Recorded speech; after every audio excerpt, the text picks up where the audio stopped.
Sejam muito bem-vindos ao primeiro episódio do Momento Chave Podcast, o seu episódio de Rolim de Moura e região.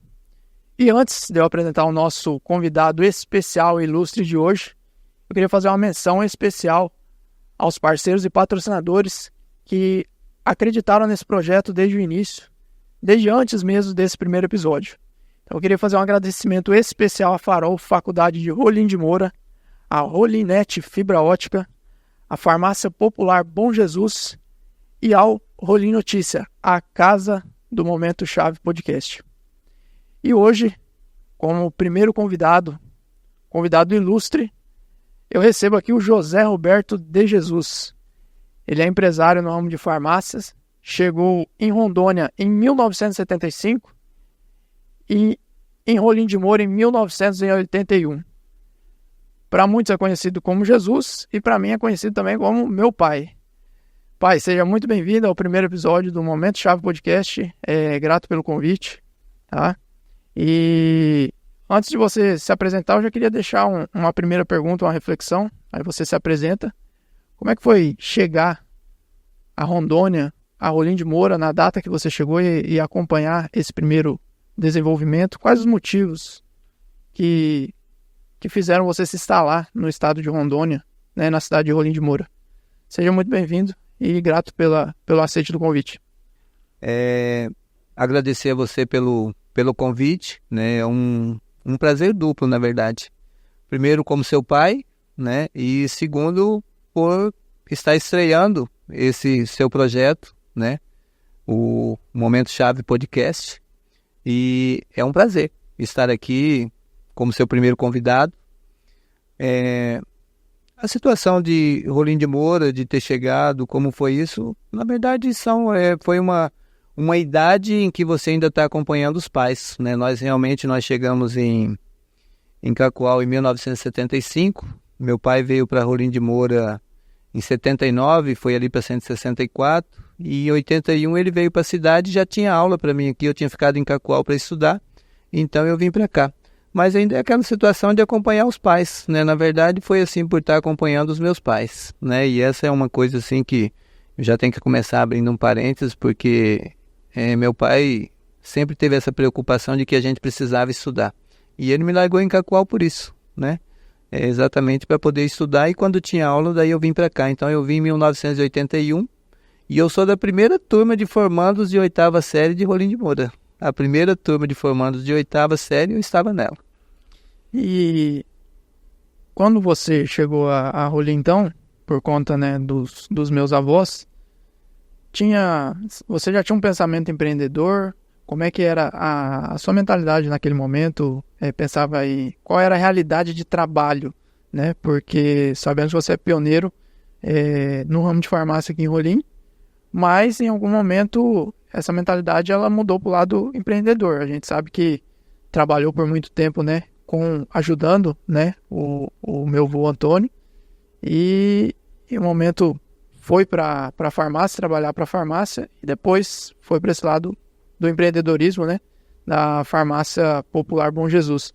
Em que momento que você, digamos assim, virou a chave? Que momento passou daquela visão do empregado para ser o proprietário, sócio proprietário? Então, antes de chegar até isso aí, a história ela é interessante, porque eu tenho um passado assim de picolezeiro, vendedor de fruta, engraxate.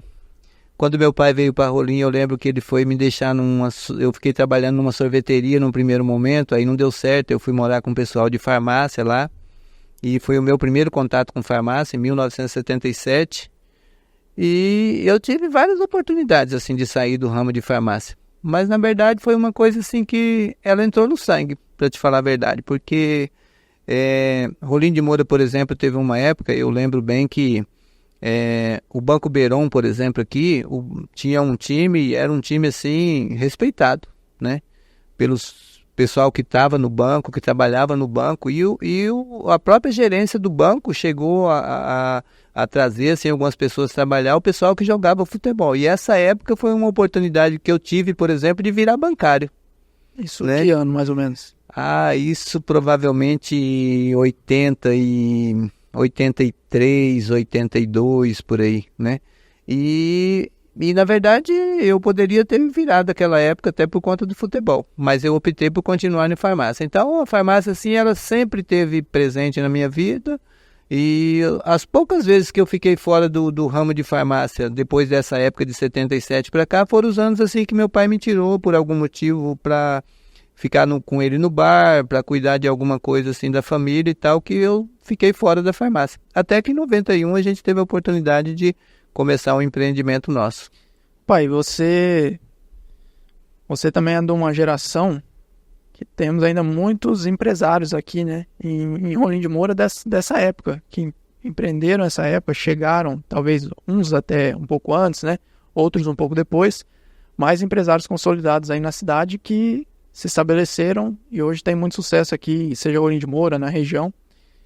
Quais os desafios que você enxerga daquela época, traçando um comparativo com hoje, por exemplo? Qual que era a maior preocupação começar um empreendimento naquela época de Rondônia, da madeira, saindo ali daquela época da madeira, né?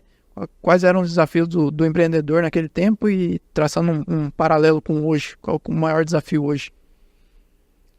Quando eu olho assim para o nosso ramo, e aí é bom você falar de uma coisa assim que você vivenciou, né? Então, se eu for pensar na farmácia, né? Então, hoje nós temos uma legislação assim muito mais apertada, né, nesse segmento nosso, um segmento de saúde.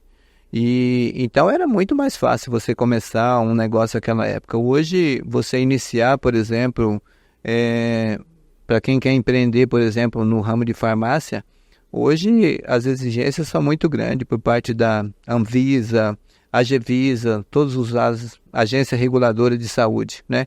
Então isso virou assim realmente um desafio maior hoje. Era muito mais fácil você empreender naquela época nesse ramo nosso. E eu acredito que vários outros, né? Mas isso é uma coisa natural. Eu acho que para aquela época era o que você tinha, né? Era uma escassez assim de recurso, fiscalização estava na capital, né? E hoje não, hoje tudo ficou assim muito próximo, né? A tecnologia também, né? A gente não pode esquecer da questão da tecnologia. Uma coisa curiosa, assim, por exemplo, no nosso ramo, os nossos pedidos de farmácia, quando a gente começou em 91, a gente ia lá na Teleiron para passar o pedido. Chegava lá, pegava uma chavinha, entrava numa cabine para poder passar o pedido de medicamento, né? Você não tinha um telefone fixo naquela época. Ter um telefone fixo era coisa assim de algumas empresas na cidade. Até que a gente conseguisse, nós passamos muito tempo indo a Teleiron. Então isso é uma coisa curiosa, assim, que se você, de repente você se perde, assim, pensando hoje no celular, entendeu? O pedido eletrônico hoje está tudo ali na mão, está tudo ali na mão, né? Mas a gente passou por essa época. Então, tudo essa escassez de recurso também, de uma certa maneira, facilitava também essa parte da fiscalização para você poder empreender, né? Mas é proporcional. Se você não tinha tecnologia, tinha essas dificuldades também, né? Hoje tem tecnologia, mais facilidade para chegar à fiscalização. Então, continua difícil, na verdade, da mesma maneira, né? Mas aquela época lá era muito mais fácil você começar um negócio, né? Você não tinha tanto a fiscalização em cima, hoje ficou mais complicado. E aquela época que você chega ao Rolim de Moura, quantas farmácias tinha? Você lembra quantas farmácias tinham em Rolim? Ou mesmo ali na época, ali, antes de fundar a farmácia Popular Bom Jesus, tinha qual era a quantidade de farmácias que tinha, as farmácias de referência, e hoje, por exemplo, o número de farmácias atuais? Rolim de Moura, para quem está chegando hoje aí, ou para quem não vivenciou a época da madeira aí, por exemplo, hoje a gente tem 20 e poucas farmácias em Rolim, mas nós já tivemos 40 e poucas farmácias em Rolim de Moura. Já teve mais do que hoje? Já teve muito mais, nós já tivemos 40 e poucas. Se você pensar só assim, nós temos empresário aí hoje que tem uma farmácia só, mas ele tinha 4. Nós temos um empresário que hoje não está tocando nenhuma, mas ele tinha 3, entendeu? Então, tipo assim, era estratégico você ter farmácia assim em vários locais na cidade naquela época, né? E nós já tivemos cerca de 40 farmácias aqui na cidade, né? Hoje que enxugou, a gente está com poucas farmácias independentes, as farmácias de rede, mas nós já tivemos assim um número muito expressivo em relação a hoje. E como você acompanhou a evolução da cidade, né? Comparando com outros estados, né, do Brasil, Rondônia, Rolim de Moura, a gente costuma falar que nasceu agora, né? Se você comparar com cidades grandes, capitais aí, 400, 500 anos. Mas como é que você acompanhou desde a sua chegada essa evolução de Rolim de Moura? Você acha em que pontos você acha que Rolim cresceu, avançou bastante? Teve alguma área que você acha que Rolim já foi referência e hoje perdeu um pouco essa questão de referência? Como é que foi um panorama na sua visão, assim, se fosse traçar uma linha do tempo de Rolim de Moura, da sua chegada até agora, como um município mesmo? Eu acho que, Bruno, a gente passou por várias fases, né? E dá assim para elencar elas assim de uma maneira bem fácil. Nós tivemos um ciclo da madeira que a gente brinca até que o dinheiro levantava junto com a poeira naquela época, né? Então, para as pessoas que são mais novas, que não acompanham isso, hoje, o que faz a renda hoje do município hoje, né? Nós temos gado hoje, nós temos café e aí nós temos funcionalismo. Mas nós vivenciamos uma época em Rolim de Moura, nos anos 80, que o cidadão ia no lote dele, pegava uma árvore de mogno e ninguém nem valorizava cerejeira, esses tipos de árvore aí, por exemplo. Isso era madeira de segunda, né? Uma cerejeira. Era só mogno e ninguém pensava em forquilha de mogno, essas coisas. Era só as árvores mesmo e aquela que não tinha uma broca, nada mesmo. Era cerne mesmo, né? E o cara vendia uma árvore, duas e fazia dinheiro. Naquela época, eu trabalhava na farmácia Santa Paula, que era ali do lado de onde é o Mercado Central hoje, e a gente cansou de ver aquele pessoal do sítio encostar com caminhonete e sair com compras assim do mercado, que você imaginava que aquilo era para passar o ano todo. As pessoas encostar na farmácia e comprar medicamentos sem perguntar preço, nada. Era como se o dinheiro brotasse do chão. Era simplesmente ele cortar uma árvore, né? Mas isso um dia acabou, né? Isso um dia acabou, depois a gente viveu a parte boa do leite, hoje a gente já tem esse ciclo do leite já com muita dificuldade, né? E agora a gente está vendo aí a questão do soja avançando muito, né? Soja, o milho, né? Ainda um pouco de gado ainda, mas são assim, é uma transição que a gente enfrenta no município. Eu acho que o município avançou muito, né? Avançou muito, apesar que Rolim de Moura, por exemplo, é uma das cidades com uma área maior, assim, de questão de infraestrutura, a gente podia estar melhor, né? Às vezes você pega alguns municípios, ele está todo asfaltado, né? Rolim de Moura a gente ainda tem muitas regiões que não estão, mas é como os governantes dizem também, Rolim de Moura é uma área muito grande, entendeu? É uma das áreas maiores que a gente tem desses municípios e habitada, né? E habitada. Hoje, você anda em Rolim de Moura, hoje na periferia, é muita habitação, né? E é um pessoal precisando de saneamento, precisando de asfalto. A cidade evolui muito. Pra gente que vem da época que a energia era só até meia-noite e era tudo de motor, então tudo, desligava tudo. Então, quando você olha hoje como tá, né, você pensa assim que, nossa, a gente evoluiu demais. Às vezes fica até ruim de você conseguir falar o quanto melhorou, porque você precisava de repente ir numa outra cidade e olhar para a idade dela e olhar para Rolim de Moura, né? Às vezes você está dentro assim e nem acompanha tanto isso, você nem percebe tanto isso quanto mudou, né? Às vezes é aquela coisa assim de você sai, você vai passear, fica 30 dias fora, quando você volta assim, você olha para a cidade assim, nossa, parece que está diferente. Então, olhar para Rolim de Moura assim, eu olho e vejo que a gente evoluiu muito. E evoluiu porque a gente acompanhou, mas também o tempo passou, né? Quando a gente fala de 81, tem hora que eu fico meio perdido, né? Você vai falar assim de quanto tempo você está e eu fico meio perdido. 81, a gente faz a conta assim, 81 para 2019 anos, mais 24, 43. 43 anos é uma vida, entendeu? E então tem que ter evoluído também. Tem que ter evoluído. E voltando um pouquinho na questão daquela dificuldade, né? Você citou a tecnologia, né? Quanto avançou, e isso era uma da dificuldade lá no início da jornada da farmácia. Naquele momento de fundar, de começar um negócio, fazer essa transição, teve um momento que você pensou, analisou possibilidades assim de começar uma farmácia ou não? Ou simplesmente teve a oportunidade, você teve aquela mentalidade mesmo de empreendedor que já deu certo, vai dar certo, ou teve alguma ponderação assim? vou contar para você, né, apesar que você já sabe, mas muitas pessoas que vão assistir essa nossa conversa não sabem. Em 91, a Meg estava gestante, né? É a minha ex-esposa. Estava gestante da Camila, da sua irmã.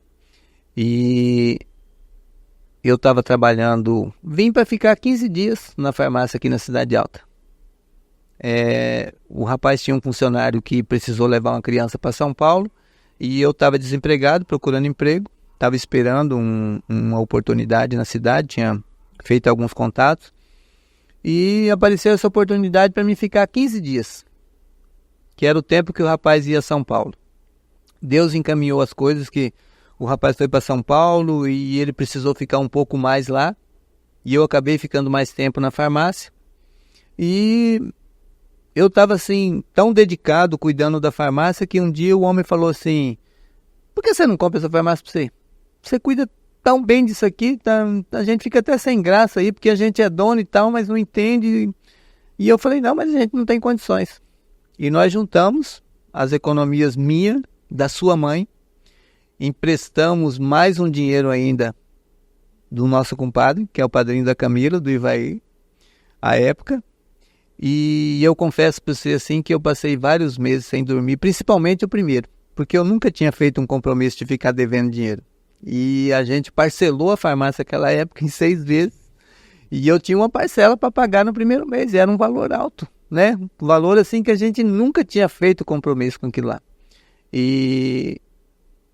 Mas era a oportunidade, né, da gente começar. A gente sabia que ia dar certo. Quando a gente apareceu aquela oportunidade, ele falou no primeiro dia e eu falei assim, não, mas a gente não pode, a gente não tem dinheiro para isso. Mas ele disse assim, eu parcelo para você. E aí eu cheguei em casa e aí eu conversei com a sua mãe e a gente falou, vamos juntar o que a gente tem, vamos fazer. E foi assim, com aquele frio na barriga, né? Isso não tem como negar, porque você fazer uns compromissos altos assim, pra gente que faz compromisso e gosta de cumprir, não é fácil.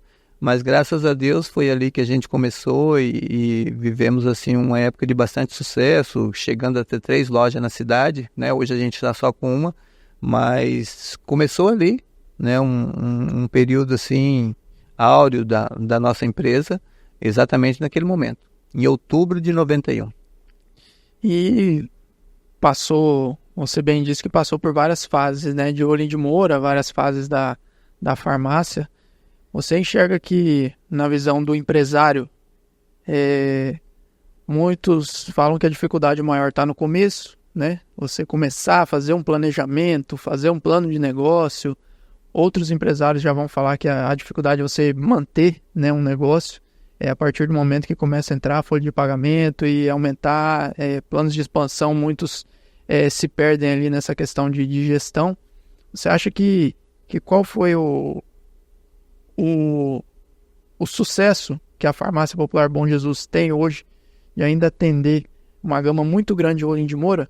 Você acha que está baseado em quais pilares aí, olhando desde 1991? Eu acho que nós trabalhamos muito tempo, filho, com uma frase que ela era assim: compromisso com a sua satisfação. Hoje a gente trabalha com ser saudável, é uma questão de escolha, mas nós trabalhamos muito tempo com esse slogan, compromisso com a sua satisfação. Eu acho que é isso. E a farmácia, ela tem uma coisa interessante, a farmácia. Ela é um dos poucos ramos assim que privilegia quem gosta assim com o fato de lidar com a vida das pessoas. Então, eu sempre acho o seguinte: o cara chegar com um carro e você arrumar o carro é uma coisa, mas o cara chegar com uma dor e você conseguir ajudar ele a se livrar da dor é uma coisa assim muito diferente. Então, a farmácia, ela propicia isso, né? Mas você falou uma coisa interessante que eu quero tocar num assunto assim que eu sempre digo o seguinte: dessa questão das dificuldades, de quando você está crescendo, de questão de folha, de funcionário, de aumentar, eu acho que um dos grandes problemas do Brasil é você ser médio. É você ser médio. E você, para ser grande, você tem que passar pelo pela situação de médio. Então é assim, quando você é pequeno, isso não é difícil você tocar. Não tem muitas preocupações, né? É tudo mais fácil, você consegue olhar, você ainda não está naquela de você ter que, de repente, ter uma equipe muito grande, de você ter que delegar. Mas quando você é médio, você tem que fazer isso. E o problema é que, às vezes, quando você é médio, você é grande já para os órgãos reguladores, para fiscalização, para essas coisas. Eu lembro de uma vez ter me deparado com uma situação de uma fiscalização que teve na cidade do Ministério do Trabalho e tal. E eu lembro de ter perguntado assim para a mulher que estava coordenando a fiscalização: vocês estão fazendo assim todas as empresas na cidade? E ela disse assim: não, nós estamos fazendo os maiores. Ué, mas fazendo os maiores? Então veja bem, então quer dizer, se você tivesse só uma portinha, você não ia ser visitado por eles. Mas se você tem 2 portas ou 3, então o pessoal está fiscalizando porque você é maior. Mas você é maior, mas você é médio, você não é grande. E às vezes, se a gente não cuidar, até o próprio empresário acaba se perdendo nessa fase, porque você acha que você é grande, mas você não é grande ainda. Na verdade, você é apenas um médio, entendeu? Então, essa situação ela é muito difícil. Eu acho que é exatamente aí que é onde a gente tem que ser bem assessorado, buscar muita informação, para que você não se perca nesse momento da caminhada. E você bem tocou nesse assunto de ser médio, né? Fui buscar agora uma estatística aqui de um site, que o Brasil teve 4 empresas fechadas por minuto em 2023. Então, muito pode ser considerado essa questão do ser médio. Muitos iniciam um negócio, né? Talvez a gente está na era do empreendedorismo, né? Do marketing digital. Então, muitas pessoas acham que ser empresário, ser dono de empresa, gerir um negócio é a mesma coisa do que ser apenas ele, né? Quando começa a expandir, entra nessa questão do médio. Você acha, pai, que hoje por que tantas empresas fecham? Com certeza você já teve alguns ex-funcionários que de repente tentaram algum negócio, né? E já ouviu relatos, depoimentos de alguns, e com certeza amigos empresários que já fecharam, amigos que já fecharam e iniciaram outro empreendimento. E analisando agora num panorama geral, saindo de farmácia também, você acha que quais são as maiores dificuldades desse empreendedor? Falando a nível local, de repente para Rolim de Moura, e falando a nível de Brasil, de regulação, o que você acha que é os maiores desafios para alguém que quer começar e já quer começar fazendo um planejamento legal, vendo quais são as maiores dificuldades que pode ter no caminho? Aí eu vou fazer um merchan, né? Fazer um merchan pro pessoal do Sebrae agora. Ó, Valdinei. Na verdade, é assim, empreender no Brasil é muito difícil. Olha que a questão da legislação, né? Então, você tem muitos empresários que quando eles vão investir, o cara opta por ir para outro país, entendeu? É carga tributária, né? É a questão de legislação trabalhista, né? Então, você começar um negócio sem as informações necessárias, né? Então, eu acho que o mínimo que você devia fazer, uma pessoa que está começando, é você buscar umas informações num órgão igual o Sebrae, porque você vai ter que fazer uma pesquisa de campo, né? Por que muitas empresas fecham? Fecham porque, assim, você abre uma empresa, muita gente abre, e aí o cara esquece de colocar o salário dele, então o que a empresa está girando, na verdade, ele fica imaginando que ele está ganhando aquilo lá. É tudo dele. É tudo dele, né? E esse é um grande erro, né? E esse cara também, ele vai crescer às vezes estruturado. Então, você começar um negócio que você consegue tocar sozinho, o problema é que quando você precisar de mais uma pessoa, o seu negócio não suporta, né? E a gente tem a questão financeira, de você começar alguns negócios já que ele já nasce praticamente morto, né? Por questão de falta de uma pesquisa de mercado, né? Essas coisas. E essas estatísticas nesses últimos anos, elas têm também a ver...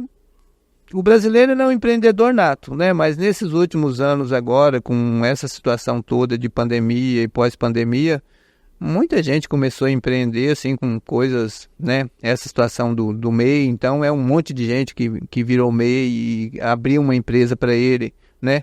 E as dificuldades ainda que a gente continua vendo é exatamente no momento da pessoa crescer. Eu acho que para quem quer começar a empreender, buscar informação, né? Tem que procurar um órgão igual o Sebrae, que está aí para apoiar o pessoal, né? Dá para o cara ajudar, dá para fazer uma pesquisa, às vezes a própria troca de informação, né? Às vezes a própria troca de informação, um bate-papo, né? Com alguém que está no ramo já. O problema de muita gente é que às vezes quando você olha, você fica pensando assim que o cara é seu inimigo, né? Quero montar um negócio e o cara já tá, e daí você olha ele como inimigo, ou às vezes de lá para cá também olha, né? Mas essa troca de informação, ela é muito salutar, né? Ela é muito salutar. Você precisa entender que essas pessoas, elas são concorrentes, mas não são inimigos, né? Eu estava essa semana passada, o Benatti veio ali, a gente estava conversando, porque ele estava mudando a empresa dele de local ali, e a gente estava conversando exatamente sobre isso, né? A importância dessa troca de informação. Às vezes são coisas assim que você não precisa sofrer, o outro já sofreu, entendeu? Só precisa conversar, né? Então, eu acho que acima de tudo, troca de informação. Eu acho que essa situação de muitas empresas morrerem antes do primeiro ano, por exemplo, né? E a estatística é muito alta de empresa que não sobrevive um ano, exatamente por conta disso. Falta uma pesquisa de mercado, falta buscar um pouco mais de informação, né? Você bem citou essa questão de concorrente, né? Hoje mesmo eu estava conversando com o Alan, da Oralmed, né? Me apresentou, mandar um abraço pro Alan, me apresentou a clínica lá, a Oralmed, novas instalações, tá uma clínica sensacional, a clínica do Alan. E a gente estava conversando justamente sobre essa questão de concorrência, né? Porque o Alan é um cara, tem uma mentalidade fantástica, e ele falando que gosta muito dessa questão de parceria, né? Muita gente tem essa mentalidade de concorrência, eu não posso conversar, porque senão vai vir roubar uma ideia minha, né? E é essa questão, tem mercado, apesar de o Rolim de Moura é pequeno, é grande, dependendo do ponto de vista, né? Mas tem mercado para todo mundo. Se você fechar hoje todas as farmácias aí, para todo mundo ser atendido na farmácia popular Bom Jesus, não vai ter estrutura, não vai conseguir atender todo mundo, né? É isso que eu estava conversando com ela. Se fechar todos os consultórios de dentistas aí, todo mundo for atendido lá, não tem estrutura, né? Então, muitas vezes falta essa troca, né? Porque quanto mais empresários, né, estiverem prosperando aí também, a cidade cresce, o colega cresce, né? O mercado, o segmento da pessoa cresce, né? Então, você é uma pessoa que teve alguns colegas nesse sentido, no começo da caminhada? Teve alguém que ainda hoje se mantém? Ou você... Como é que foi essa questão do networking desde o começo da sua caminhada? Foi algo muito sozinho? Você teve algumas pessoas do segmento para conversar?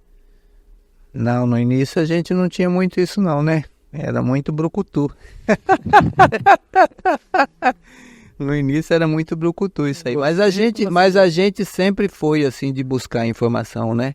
Eu acho que é assim, se você às vezes não tem nos concorrentes a oportunidade de conversar essa situação, mas você tem informações, você tem como buscar, você tem palestras, você tem congressos, você tem... Então a gente sempre foi assim de buscar informação, de ler bastante, né?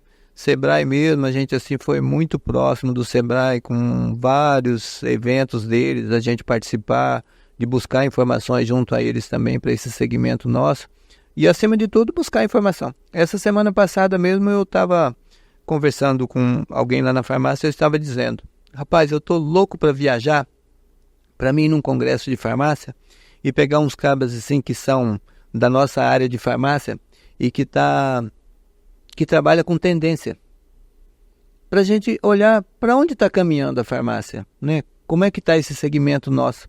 Porque a mudança está muito grande no nosso setor. O nosso setor de farmácia, sim, a mudança é muito grande dos anos para cá, assim, que os clientes às vezes não têm noção do que tem acontecido com essa chegada de novos médicos, entendeu? Com essa situação dos postinhos de saúde, as UBSs e o atendimento que elas fazem, a quantidade de pessoas que elas acolhem, entendeu? Esse monte de médico novo que está chegando agora, os médicos antigos que estão saindo, as novas maneiras do pessoal fazer propagação, a indústria, até onde ela está chegando, né, para poder propagar os medicamentos dela. Então, assim, tem uma mudança muito grande acontecendo no nosso setor e que às vezes você tem que estar antenado com isso, e você tem que estar olhando para onde isso está caminhando. Você citou a questão da pandemia, né? Voltando um pouquinho na pandemia, como é que foi o setor de farmácia especificamente. A gente sabe que a pandemia afetou em maior número alguns segmentos, em outros em menor número.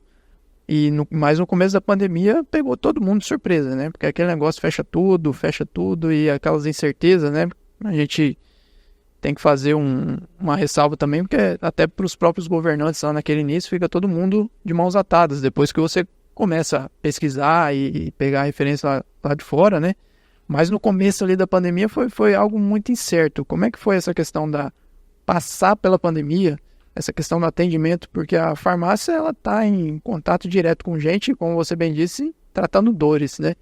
Como é que foi passar pela pandemia, as regras ali sanitárias, né, para atendimento, limitar o número de gente dentro do estabelecimento? Como é que foi essa experiência de passar por essa pandemia aí no ramo de farmácia? Então, filho, são duas coisas. Financeiramente, o ramo de farmácia cresceu. O setor farmacêutico foi um dos que mais cresceu durante a pandemia. Pessoas doentes, medicamento, entendeu?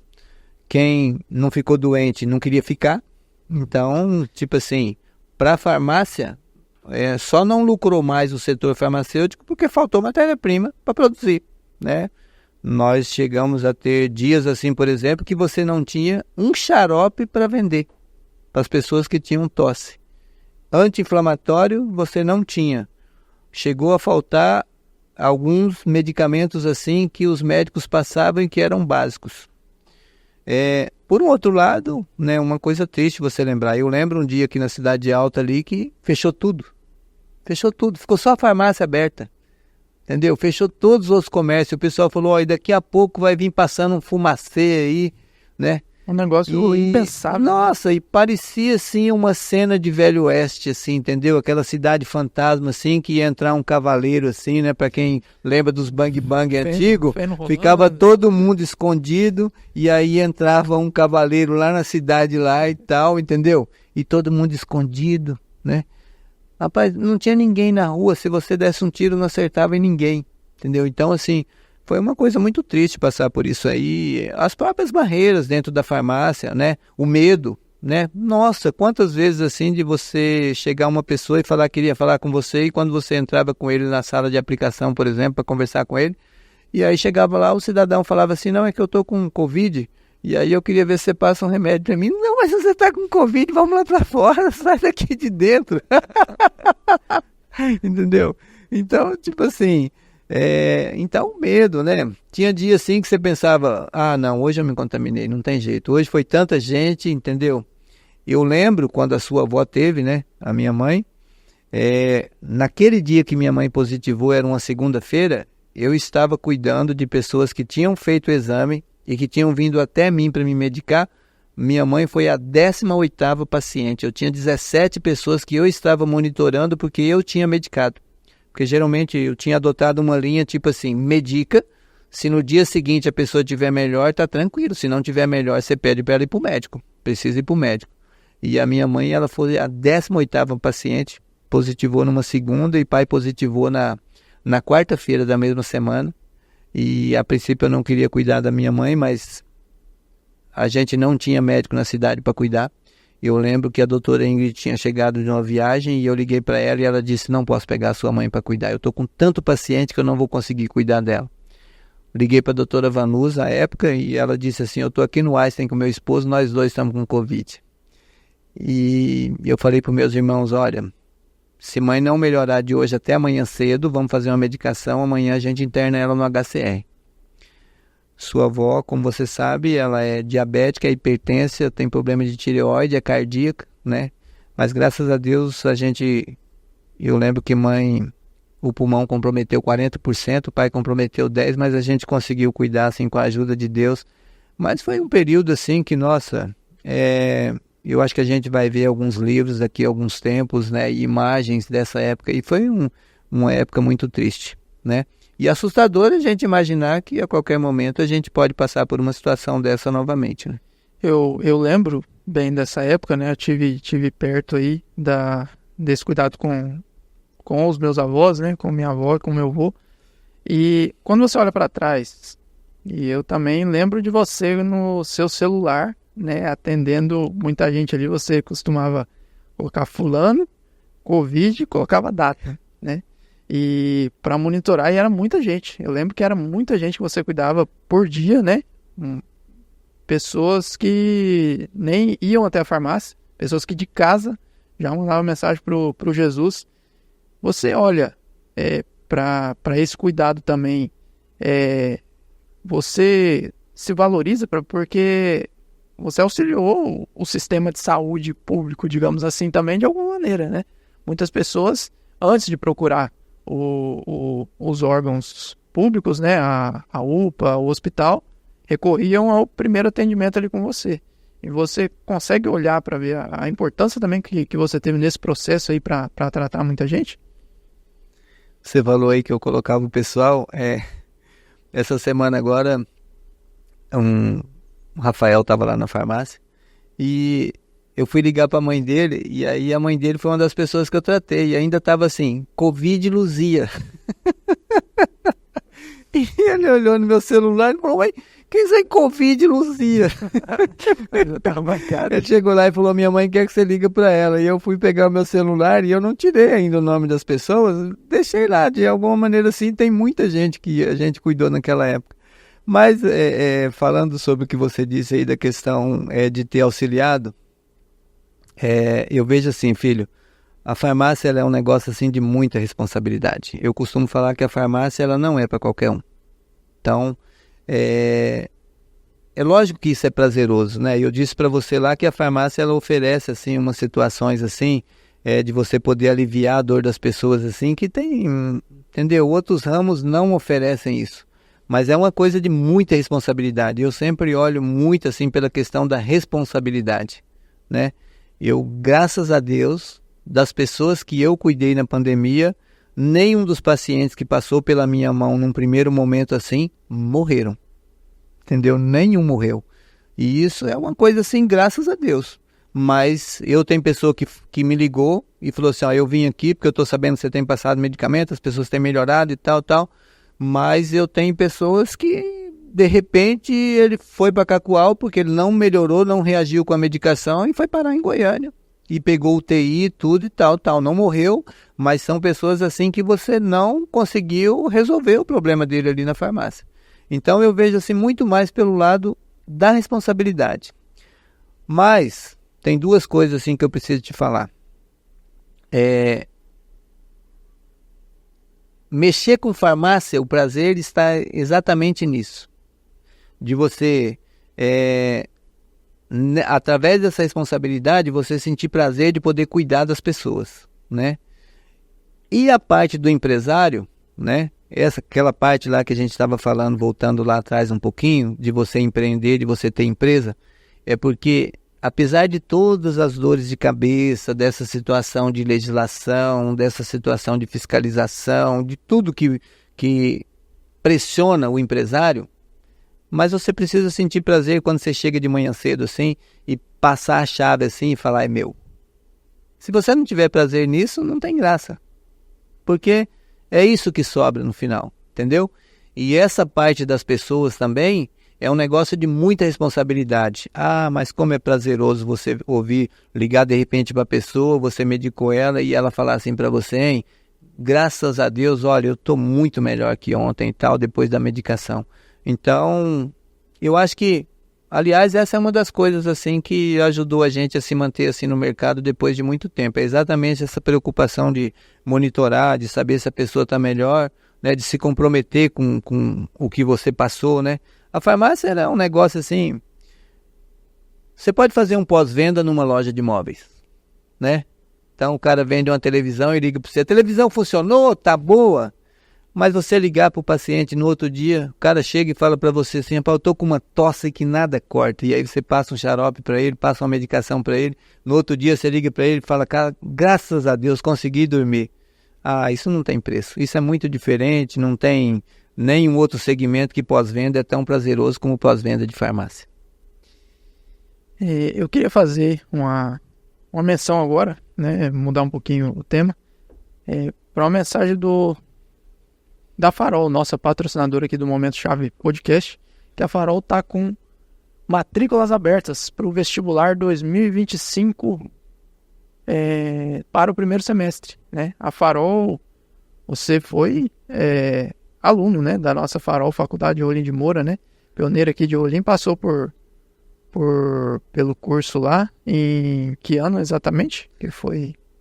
Eu sou muito ruim para data. Nem fica me impressionando com data, porque eu sou muito ruim. Mas eu lembro que em 2008 eu estava lá. Porque foi o ano que eu cirurgiei o meu joelho, então eu estava lá. Então, queria dar E eu fiz administração, né? Eu fiz administração e era a época que a administração ainda era dividida, né? Então, a sua mãe fez administração com gestão em finanças, com ênfase em finanças, e eu fiz administração com ênfase em recursos humanos.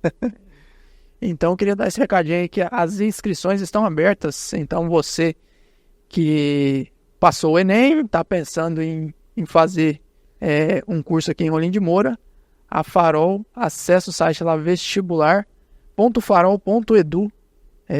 Queria mandar um abraço especial ao diretor lá, o professor José Ricardo. Então, entre em contato com o pessoal da Farol lá, que vão estar dando todo o suporte para vocês lá nessa caminhada aí de se tornar um acadêmico, né? E você também passou por esse momento de acadêmico, né? Como é que você vê hoje essa questão de se capacitar, de buscar uma formação? A gente sabe hoje que a questão de farmácia, há muito tempo atrás você tinha alguns farmacêuticos, hoje as farmácias estão recheadas de farmacêuticos, né? Como é que foi também essa transição para ver esses colegas, né, estudando, se formando, e esse momento seu de acadêmico, né? Quando você pensou em fazer uma faculdade de administração na Farol?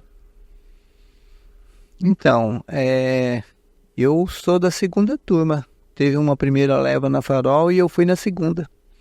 E assim, né? Conhecimento, filho, é a única coisa que as pessoas não vão tirar de você.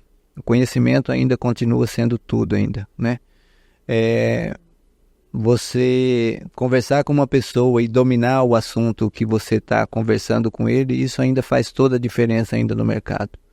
E a gente vem de uma época que você fazer uma faculdade, você ter um nível superior já era suficiente, e hoje a gente está vendo que a gente avançou muito nessa área, né?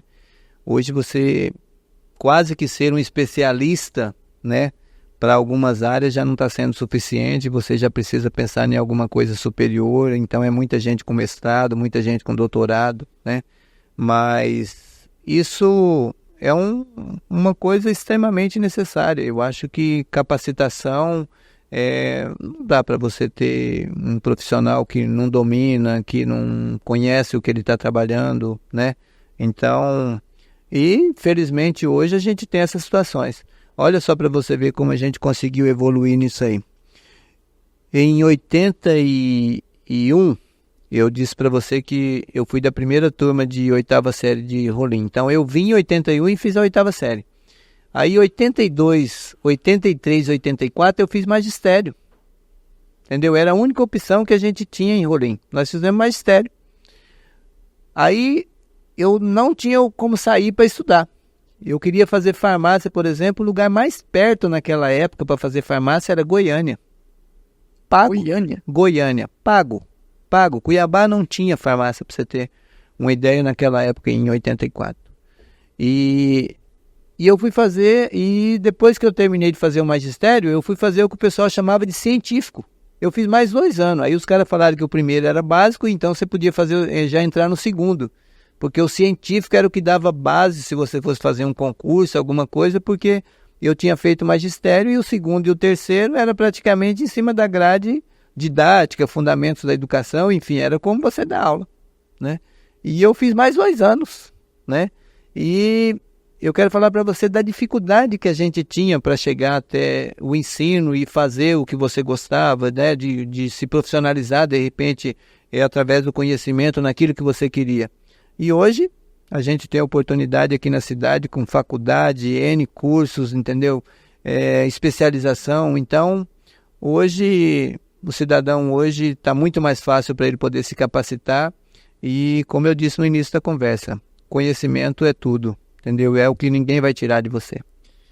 E é interessante essa questão, né, do conhecimento, de se capacitar. É algo nos grandes empresários que a gente vê essa dedicação também para o lado social, né? A gente vê que muitas pessoas, o social, o voluntário, né? Muitas pessoas, e assim como você, partiram para alguns trabalhos voluntários, no lado do empreendedorismo, agora puxando a questão da associação comercial, né? Do Observatório Social de Rolim de Moura. Então, eu acho bacana quando as pessoas conseguem doar algo a mais, né? Porque a gente, hoje em dia, muito se fala sobre questão de produtividade, tempo, né? O empresário vende tempo, a gente vende tempo, tem que, a todo momento, tentar ser mais produtivo, né? Sobrar mais tempo para a família, para o lazer, e é extremamente válido quando as pessoas dedicam um pouco mais do seu tempo para trabalhos sociais, né? Trabalhos voluntários. E mais especificamente falando sobre a associação comercial e o observatório, você, falando especificamente do observatório social, explica um pouquinho para quem está acompanhando esse episódio, né? O que era o observatório social, né? Que momento que ele veio ali, esse pensamento de fundar o observatório social de Rolim de Moura, e qual a importância que você viu do observatório social em Rolim de Moura. E a gente sabe que hoje ele não existe mais, né? Mas tá, digamos assim, tá inativo. A gente espera que em algum momento voltem pessoas pujantes naquela época da CIRM, né? Da sua época aí que foi presidente. E como é que você avalia essa questão do Observatório Social, como ele impactou Rolim de Moura naquele tempo, qual a contribuição, né? Explicar um pouquinho pro pessoal que acompanha, né? O que é o Observatório Social. Então, filho, para a gente falar de observatório, é importante a gente ver como surgiu essa ideia, né? Então, é assim, ó, em 2005, eu estava na associação comercial e nós viajamos, uma equipe da CIRM, para Maringá, para a gente conhecer o que eles tinham de projetos lá. E nós deparamos com um dos projetos lá, era o Observatório Social. O pessoal estava com muita dificuldade naquela época. Eles estavam começando, acompanhando as compras, né? Não acompanhava ainda naquela época o trabalho dos vereadores, mas eles faziam acompanhamento das compras da cidade. E assim, com muito êxito, até já naquele início, assim, de várias coisas que eles tinham detectado, que eles estavam conseguindo ajudar o município de Maringá. E a gente trouxe aquela ideia para cá. Deixamos ela engavetada aí, porque a experiência de Maringá permitiu que a gente visse que não dava para criar em qualquer momento o observatório. Era importante que fosse no início de gestão. E em 2008, quando o Tião Serraia assumiu, a gente começou o trabalho do Observatório Social.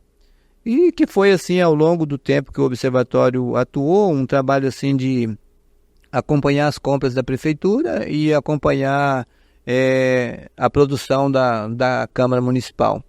Mas foi uma época muito boa, a gente tem até algumas situações aí hoje na cidade ainda que perdura daquela época, né? Nós tínhamos uma situação, por exemplo, em Rolim, eu estava passando esses dias e estava olhando ali. Cada prefeito que entrava pintava os prédios públicos com as cores que ele achava que era interessante. Alguns as cores do partido, alguns simplesmente porque tinha que trocar as cores do gestor que estava antes.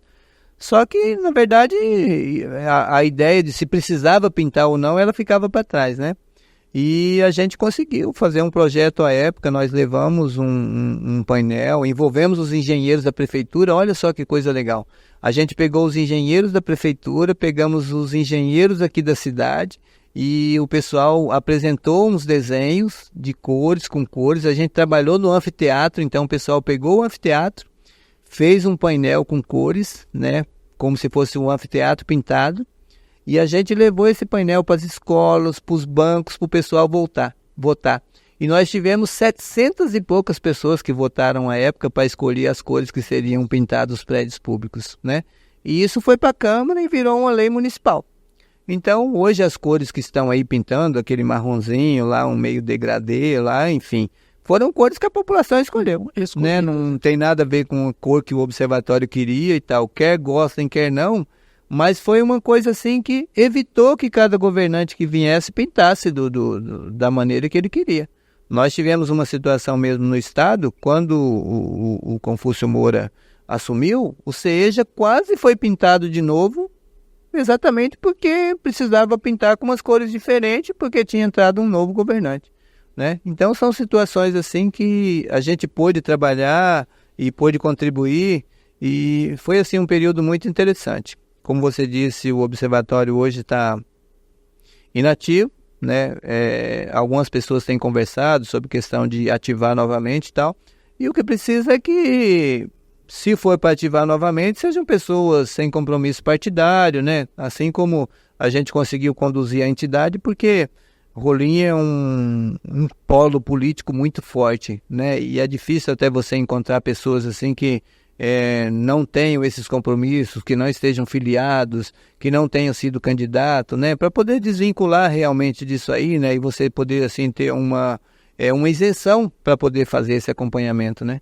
Mas foi um período assim muito interessante para o município, assim, a gente conseguiu contribuir assim com várias situações. É evidente que precisava ter continuado, né? Isso depende muito dos gestores, às vezes determinados gestores que entram, você tem mais facilidade ou menos para trabalhar, né? Teve dificuldade nesse sentido de algum governante? Teve alguma retaliação, digamos assim? Porque o observatório, ele acompanhava, né, as compras ali da prefeitura e também aqui em Rolim a produtividade dos vereadores, né? Então criou-se, foi um momento ali, vamos dizer assim, para os políticos foi desconfortável, né? Mexer onde ninguém dava atenção, né?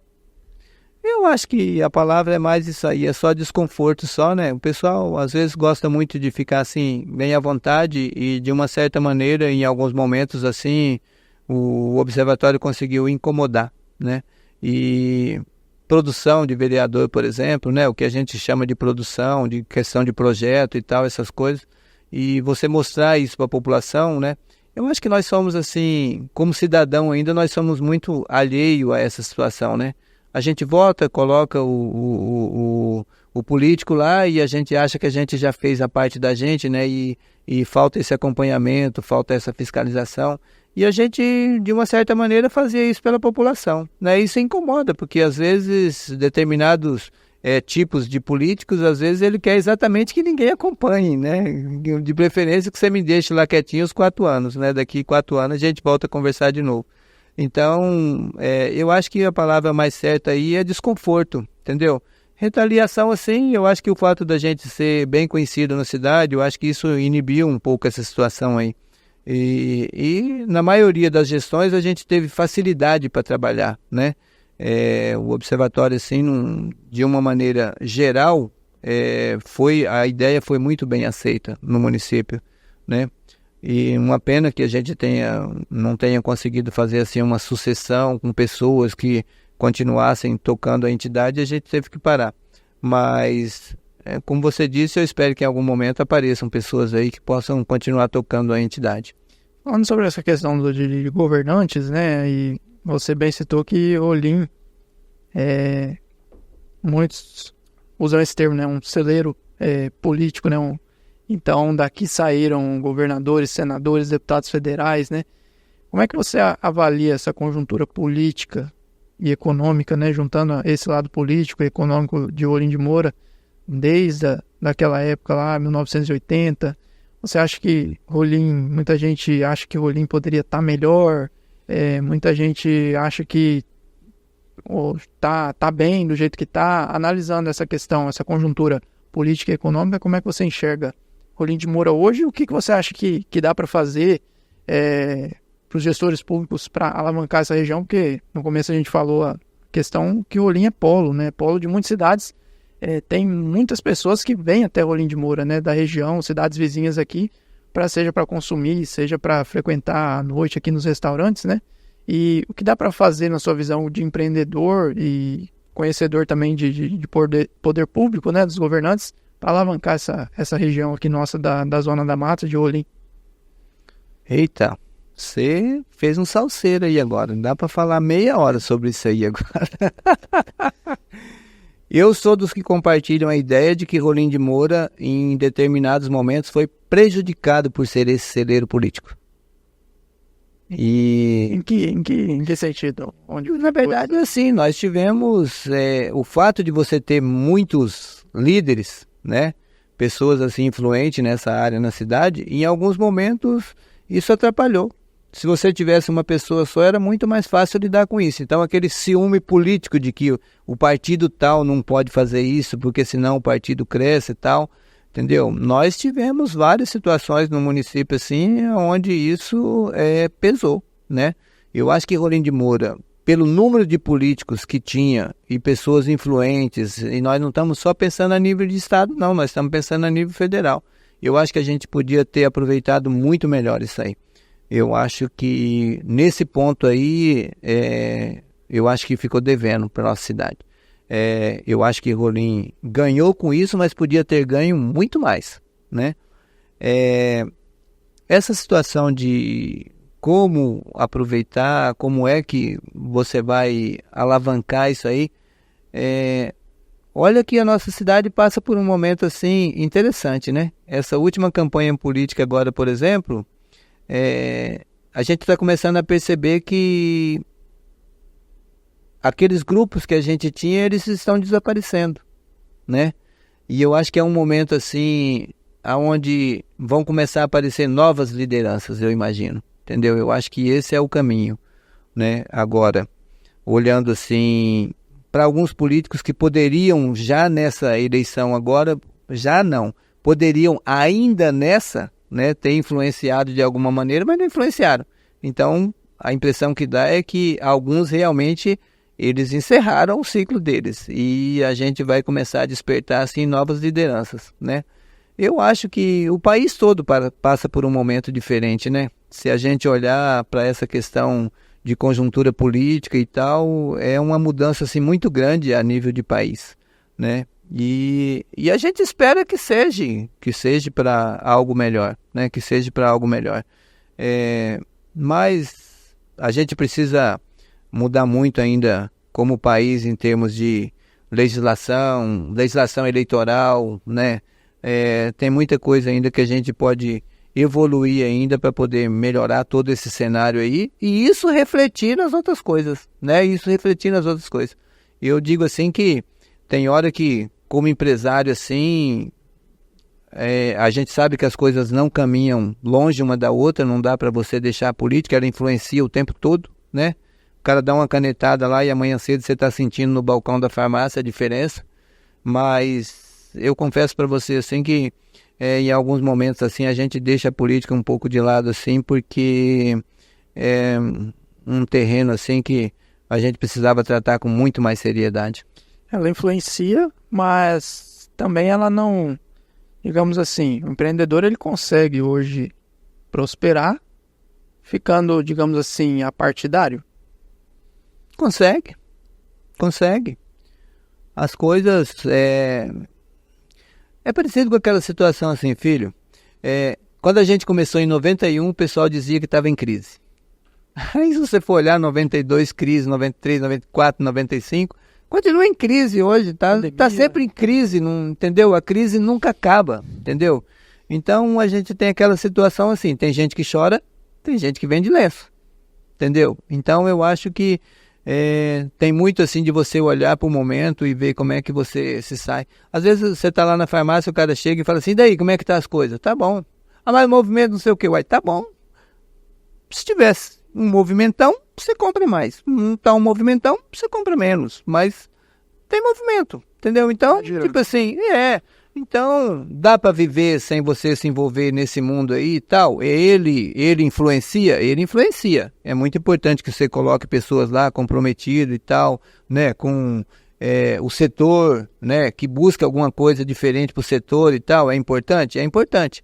Mas você consegue viver a parte disso aí. Você não tem que viver grudado num político e tal. Dá para você ser um empresário e vivenciar sem isso. Assim como algumas pessoas dizem assim, mas dá para você ser político e não se envolver e ser um político sério e tal?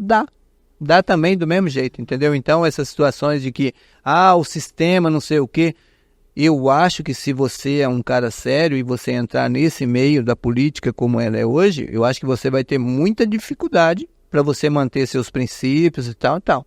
Mas isso não significa que você vai perder eles, que você vai entrar e que você vai... Não dá para você transitar por lá os 4 anos tranquilamente, sem problema. Você já cogitou em algum momento entrar para a política? Porque assim, seu nome é muito popular, né? Digamos assim, entre pessoal da sua geração, né? Então tem muita gente que eu já ouvi, né? Muita gente comentar isso. Então, Jesus, se sai para prefeito, ele ganha. A gente sabe que entrar na política depende de muitos outros fatores, né? Não só até da popularidade, né? Ela é um facilitador, né? Mas não garante nada. Mas você cogitou em algum momento, a gente sabe que com essa ida para o Observatório Social, relembrando aqui, né, que o Observatório Social ele era uma entidade de trabalho voluntário de pessoas apartidárias, né? Pessoas sem filiação partidária no Observatório. Então você trilhou um outro caminho, né? Resolveu ajudar a população de uma outra maneira. Mas passou em algum momento, seja lá atrás, seja com algum amigo fazendo algum convite para entrar na política, seja de vereador, seja de prefeito?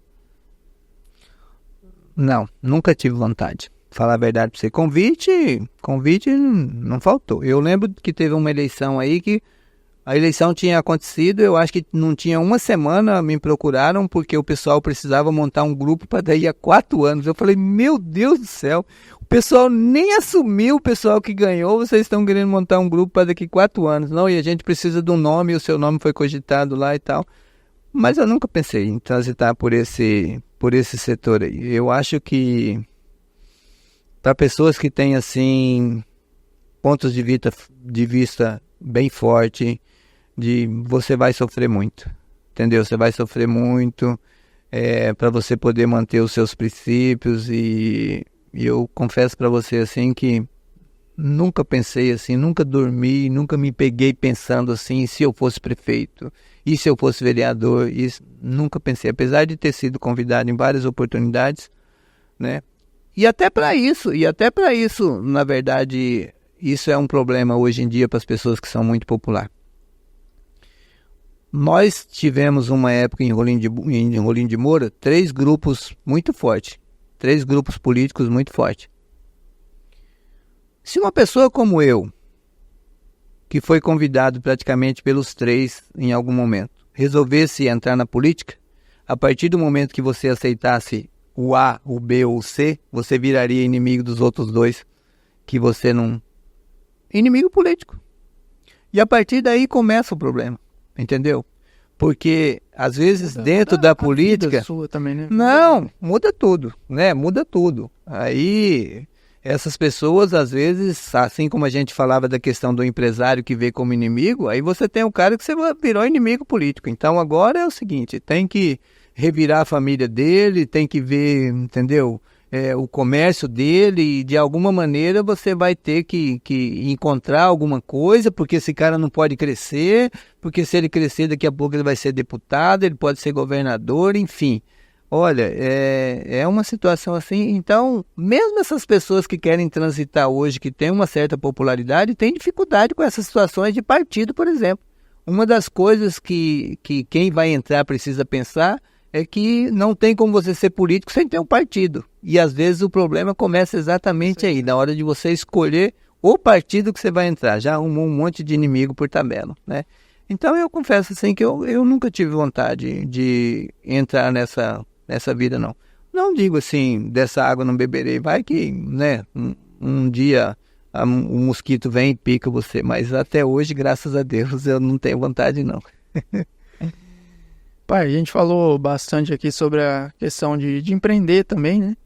E a gente tá caminhando pro nosso final aqui, analisando toda a sua história, os desafios, né? De empreender em Rolim de Moura, no ramo de farmácia. Tem algum conselho que você daria para quem quer empreender hoje, pensar em ter empresa, né? Constituir uma empresa, ser bem sucedido, seja em Rolim de Moura, em alguma outra cidade, o que você... Fazendo de novo um balanço aí do que é o ponto ou os pontos mais importantes aí para quem quer ter um sucesso profissional. Eu estou olhando para uma pessoa ali que ela fala assim, eu não quero mais ter CNPJ, eu quero só CPF. E eu acho que assim, eu volto a dizer, você tem que sentir prazer em passar a chave de manhã cedo e no final do dia, quando você fecha a loja, você falar isso aqui é meu, né? Tem que estar preparado porque essa situação de você ter um CNPJ significa que às vezes você vai estar muito mais ocupado do que as pessoas que vêm para cumprir o horário, né? Às vezes você ser funcionário, você chega, cumpre o horário, né? Trabalha e você vai para casa. Você não tem a preocupação com os títulos, com a folha de pagamento, com a contratação, com a manutenção dos talentos, né? Então, primeiro é preciso que você pense nesse prazer. Isso te dá prazer? Você falar, eu sou dono, sabendo que você vai trabalhar, que isso vai tomar uma energia maior sua, te dá prazer? Então, tá bom, então vamos empreender. E agora, só isso garante? Não, aí a gente entra naquela situação que a gente disse. Busca informação, faz uma pesquisa de mercado. Ah, mas isso é caro, mas isso custa. Ah, nós temos órgãos aí, o Sebrae está aí para te auxiliar, por exemplo, entendeu? Busca informações com um colega seu, visita outros municípios, né? Vai conhecer o setor que você quer entrar, né?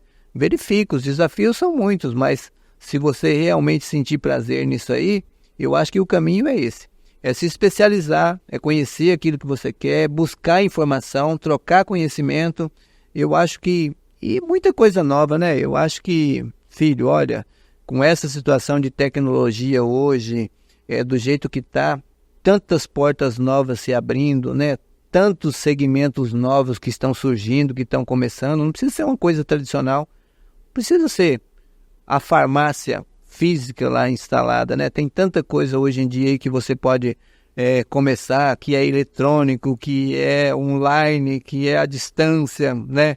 Então, eu acho assim que ao mesmo tempo que é um negócio assim ruim para vocês que estão nessa faixa etária aí, começando alguma coisa que quer empreender e escolher, mas também os recursos também estão mais fáceis para vocês poder buscar informação, né?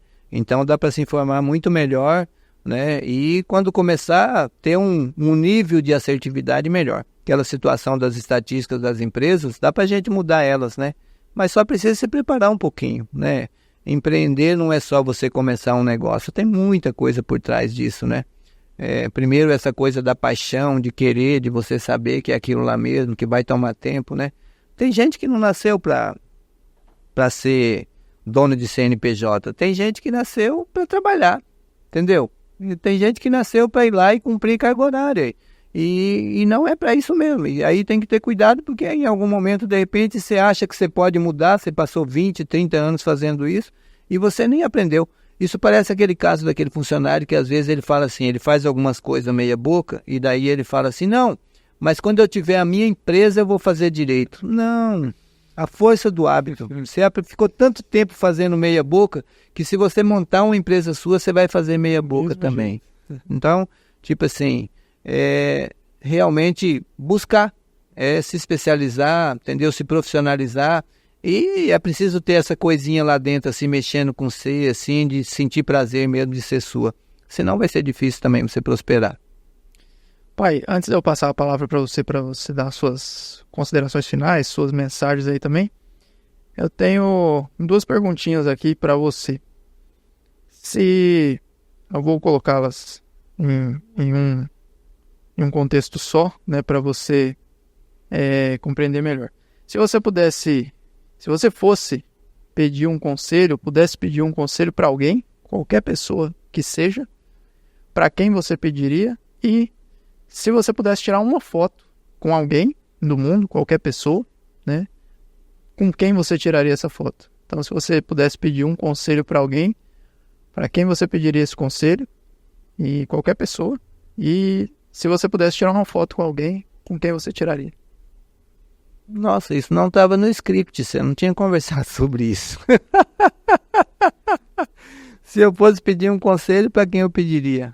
Cara, conselho é pro meu pai, né? Tem aquela coisa assim de que conselho fosse bom, você não, né? Você não dava, né? Então, mas eu ainda fico no meu pai e fico na minha mãe ainda com essa situação de de conselho ainda, né? Por uma questão de respeito, por uma questão de hierarquia e de saber assim que é um pessoal que nunca vai te aconselhar de uma maneira errada, né? Tirar uma foto, entendeu? Tirar uma foto. Se eu pudesse tirar uma foto hoje, eu queria juntar você, a Camila, a Isabela, a Alice e o Francisco para a gente poder tirar uma foto. Entendeu? Agora a gente tem uma nova família, né? Tá aqui acompanhando a gente ali a Wayne, o Heitor e o Vitor, né? Mas a saudade é muito grande da Isabela, da Camila e da Alice. E se eu pudesse tirar uma foto hoje, eu ia juntar eles, ia juntar todo mundo aqui e a gente ia fazer uma foto. Mandar um abraço pra ela, né? Que eu acho que espero, viu, cara? Espero que você assista esse episódio aí. E se não assistir, depois eu vou puxar sua orelha no Whats. E mandar um abraço pra elas então, né? Já que você fez essa menção. Um abraço pra minha irmã Camila, pro meu cunhado, o Chicão, o Francisco, e pras minhas sobrinhas, né? A Isabela e a Alice. Como você disse, a saudade é grande, né?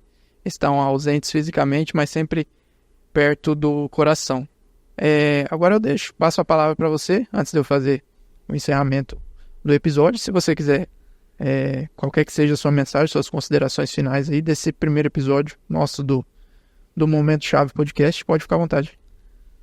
Olha, filho, eu peço a Deus que Ele ilumine você, né? Que Ele te dê sabedoria, te dê discernimento, né? Para que você possa, diante desse projeto seu aí, ter êxito, né? Obter sucesso, né? Que acima de tudo você tenha humildade para poder conduzir isso aí sempre, né? E entender que tem alguém maior que está permitindo isso para mim, para você, que é por isso que a gente está aqui agora, né? E eu peço muito a Deus assim que Ele continue iluminando esse projeto seu. Eu agradeço a você pela oportunidade, né, de ter me trazido aqui para o seu primeiro, né, programa, né, da gente poder ter feito esse bate-papo aí. Realmente é um prazer, apesar da gente ter falado assim, eu vou ser cobaia seu e tal, vou no primeiro, né, mas é um prazer estar aqui, né, você poderia ter chamado tantas outras pessoas e deu essa oportunidade para mim da gente estar aqui conversando, batendo esse papo, né, e eu sou grato a Deus por isso também, né, desejo sucesso a você, como eu falei, e espero numa outra oportunidade lá na frente, se Deus permitir, voltar e que a gente possa conversar novamente, talvez até com um pouco menos de nervosismo que hoje, né? Porque microfone é sempre microfone. Muito obrigado. Sou grato a você também, pai. Obrigado por aceitar o convite, né? Obrigado por ser meu pai, né? Por todo esse companheirismo nosso, em todo esse tempo juntos aí do meu tempo em vida. Agradecer por você ter ouvido, né, o meu projeto e apoiou, né? Tanto você como a minha mãe. Mandar um abraço para você, mãe. São pessoas que eu costumo falar para os mais próximos quando eu conto, né, a minha trajetória, seja no futebol, na aviação. Eu costumo falar que eu sempre tive uma liberdade muito grande de escolha, né? E vocês sempre apoiaram, filho, é o que você quer? Você analisou, você pensou direito, se é o que você quer, vamos lá, né? Até esses dias atrás a gente estava... eu te mostrei a foto, né, lá de Arapongas, lá em 2013, né? E quando eu fui sair do Rio Grande do Sul e fui para Arapongas, na época, falou, filho, analisa, vê aí, se for o que você quiser mesmo, pode ir, né? Então, eu sempre tive esse apoio de vocês, sempre estiveram do meu lado, me dando autonomia, né, para tomar as decisões da minha vida e chegar aonde eu cheguei, né? E eu gosto muito de uma frase que uma vez eu compartilhei numa foto que tem eu, você e a mãe. Sou grato, né, por tudo o que vivi, né? Chegar onde cheguei é por Deus lá em cima e por eles aqui na terra. E o eles era você e a mãe. Então eu sou grato por vocês, pelos ensinamentos, pelos conselhos e por ter aceitado. Com certeza retornará, né, pra gente falar de novos temas, novos assuntos aí. E já fica aqui o convite para você retornar. Eu esqueci de falar que eu amo você. Também te amo, pai. Obrigado. Na verdade, eu sou muito suspeito, né, para essas coisas, assim, por exemplo, de o seu programa, o sucesso, essas coisas, né? É porque é olhar você como filho, né? Então, você tem um olhar como filho, mas a gente tem conversado sobre isso, né? Da questão de, mesmo um projeto como esse que você está tocando, o cuidado, né? O carinho que tem que ter com o projeto, né? E a gente fala o cuidado de você saber, de você fazer uma pesquisa, de você olhar, de você mensurar, né? A situação de o esforço que você vai ter para o sucesso, né? Mas é um privilégio ter você como filho, né? Você é uma pessoa assim que nos deu muita alegria assim durante todo esse tempo, e eu sou grato a Deus por isso, por ter você como filho. Um abraço para Camila lá também, né? Filha, tô morrendo de saudade, tá? E eu espero realmente poder voltar numa outra oportunidade, né? Com seu programa já consagrado, já com várias outras pessoas importantes que tenham passado por aqui, e poder voltar num outro momento para a gente bater papo. E eu agradeço mais uma vez a presença do meu pai aqui, José Roberto Jesus. Esse foi o primeiro episódio do Momento Chave Podcast. O Momento Chave vai ter essa temática de trazer pessoas importantes, né, no primeiro momento, pessoas importantes de empreendedorismo, de liderança, de marketing aqui da nossa região, de Olinho de Moura, da região da Zona da Mata, né, trazer todas essas cidades vizinhas. São pessoas que merecem ter uma visibilidade maior, né? A nossa região tem muita coisa boa aqui, né? E eu digo por mim também que a gente tem muito essa questão dessa cultura de valorizar o que é de fora, né? Então a gente tem algo aqui em Olinho, a gente vai para Cacoal, a gente tem algo na cidade, a gente compra num site, a gente compra fora. Óbvio que muitas outras coisas importam também, né? A gente não pode ser hipócrita também. Tem outras coisas que influenciam, né? A questão financeira, né? Frete, essas coisas, falando especificamente de compra. Mas o podcast Momento Chave volta no próximo episódio. Para você que ficou até aqui, nos siga no Instagram, Momento Chave Podcast. Episódios completos no YouTube e no Spotify em breve. E até a próxima. Espero vocês no próximo episódio do Momento Chave Podcast.